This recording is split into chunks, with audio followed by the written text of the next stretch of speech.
You stabbed me in the back numerous times when you did that. So people in the industry speculate that Google kind of encouraged you to step away from search engine land in order to work at Google. And it's entirely true. I spent 21 years of my life building up to this moment. Do people ever go to you and say, hey, you're a sellout? Well, I know you have to say that.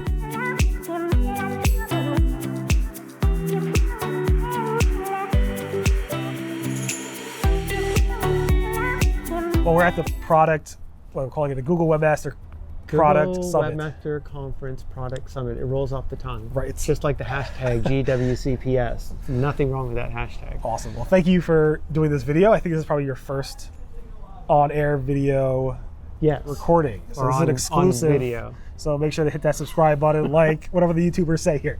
Anyway. Awesome. Anyway, as many of you know, I know you for 15 plus years. I know. So we're kind of long time dated. And I mean, we not dated, which is it's dated. Kind of dated. It's dated. Yeah. Don't get the wrong impression. And for those who don't know, you can just tell people who you are. I guess maybe start with your search days as not working at Google in a short period of time. So my name's Danny Sullivan. I am currently Google's public liaison of search, and I was a journalist for about 30 years. I spent about 10 of those at daily newspapers in Los Angeles area, and then went out for a year doing web development and did that so well that the company went under. But in that time, discovered search engines, and so spent about 21 years. I think it was maybe 9 years and then 21. It all makes sense. Was it 21 years? Oh yeah, it was 21 years covering search engines. You wrote a blog post about that. Yeah, so I covered search for a long time. I started like 1995. I wrote this thing called A Webmaster's Guide to Search Engines to help webmasters understand how search engines operated, because there were things they needed to know, and to understand all the major search engines of the time: Yahoo, Lycos, WebCrawler, InfoSeek, AltaVista. That was a new one, and then eventually Google came along. Right. And then that turned into what was Search Engine Watch, and I did that for a number of years, and then the company sold that, and then I went off and started our own new thing called Search Engine Land, which is, we were working at both of those. Right. And then, and then I retired in 2017. You retired? I did, because I could not write another article about meta tags to save my life. I just couldn't. I can't do that anymore. And now you're doing that again. I literally could not believe I was doing that again. So I retired, and I didn't really have any plans, and I thought, okay, I'll just take some time off, which probably gets to your next question. But now you're at Google, and your official title here is? Public Liaison of Search. And you're basically helping bridge the webmaster, SEO, publisher community with Google search teams. Yeah, I mean, it's not just the SEO. It's like I'm here to foster two-way communication between the search team and anyone external who has concerns. So while I get involved with a lot of SEO stuff, I get involved with just user stuff. That's true. And things that I see you're constantly responding to people from all things about why is this that way and why is that way. Yes. I mean, if you know anything about BTS, you understand that if anything ever goes wrong with BTS, I am the person you're I talk on to. top of that. Yeah, see, but you don't know. I don't know. Your idea of the world revolves around 3 letters SEO, but there's a whole other world that revolves around 3 letters called BTS. BTS Army, Purple Hearts, we love you.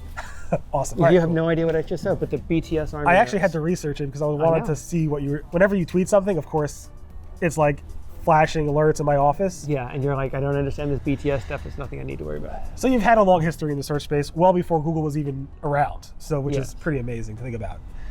And obviously you left search engine land, door media. You stabbed me in the back numerous times when you did that. Yes, I'm joking. That's exactly what I did. And then, so you left, and then the wipe timing. the knife off, because you can never put the knife back in without bloodying it into the scabbard. Just for those who are watching, I'm a fairly sarcastic guy, so just keep that in mind when I'm during this interview. Just watching your alerts come up on your phone. You constantly. You know how that is. Anyway, so people in the industry speculate that Google kind of encouraged you to step away from search engine land in order to work at Google. And it's entirely true. I spent 21 years of my life building up to this moment. It was all very calculated. Back before Google existed, I thought, you know what I'm going to do? Work for a company I don't even know exists. So that's not and true. It worked. What an amazing, the foresight that I had in doing that. It was great. But in seriousness, when you left, I remember you telling us on the phone, this is happening, don't tell anybody until I announce it.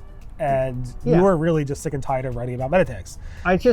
I'd been writing about search for 21 years, so Yeah. I just really honestly wanted a change. I didn't have any plans. No one knew I was leaving other than like, a few people at Third Door, because I just wanted it to be kind of clean and simple, and we have a transition. And I thought I might write, like science fiction. So Yeah, seriously, I was like, my son and I, before he went off to college, we were like watching all these Thunderbird things. I'm like, yeah, maybe we should live blog all the Thunderbird episodes, and because you don't understand like how good they are.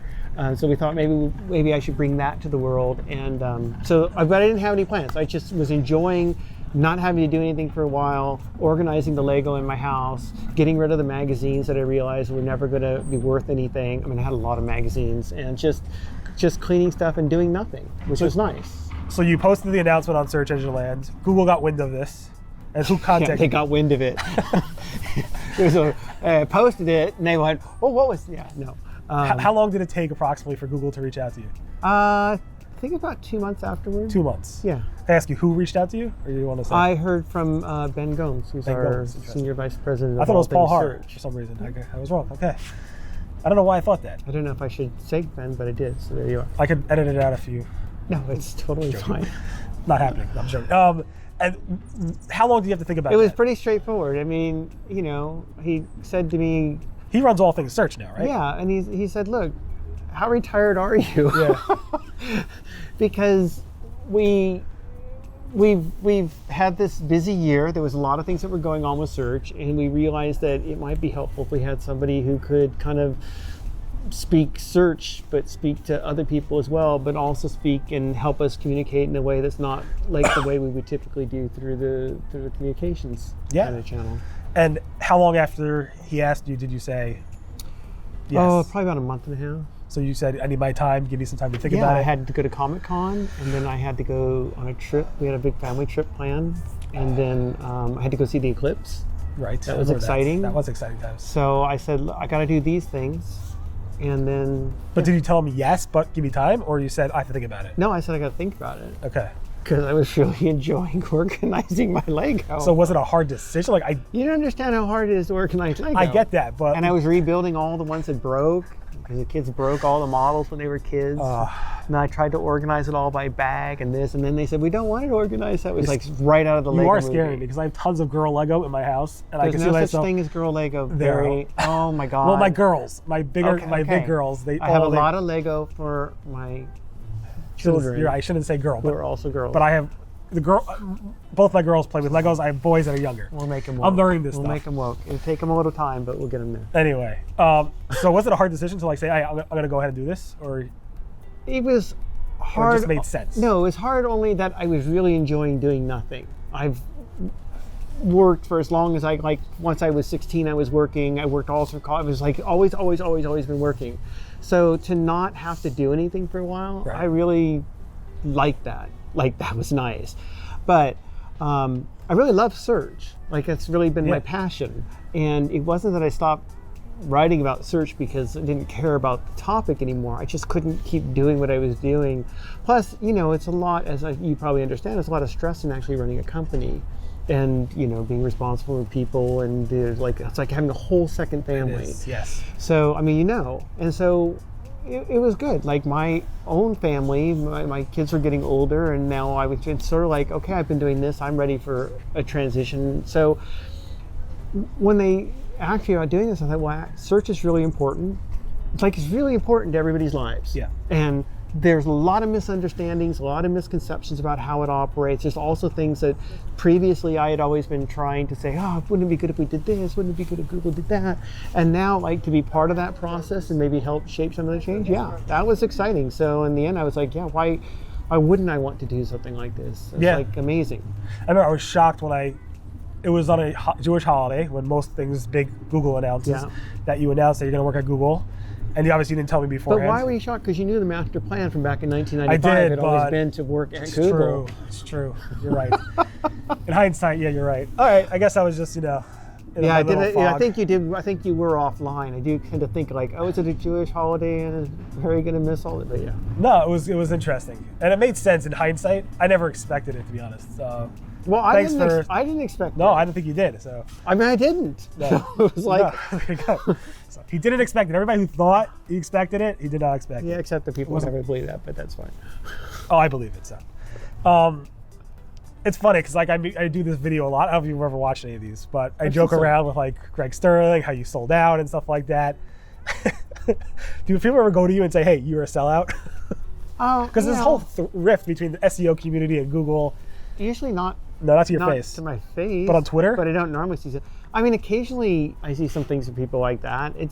It tends not to be so much the selling out aspect, and it doesn't even seem to be a lot of that. It tends to be like, well, you wouldn't have said this if you were still in. Yeah. And it's like, I'm like, well, here's what I said in 2015. It's pretty much what I said.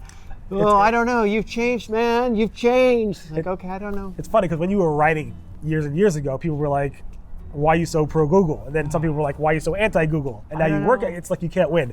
But I agree. I mean, the things you say today, I haven't seen an example of something that you outright said it that you wouldn't have said years ago. And that's from me knowing you. I'm just trying to explain to people things that I think make sense. So I mean, there are things I think you said or withheld from saying because you're in this position that you can't say, of course. But that's, well, there's things.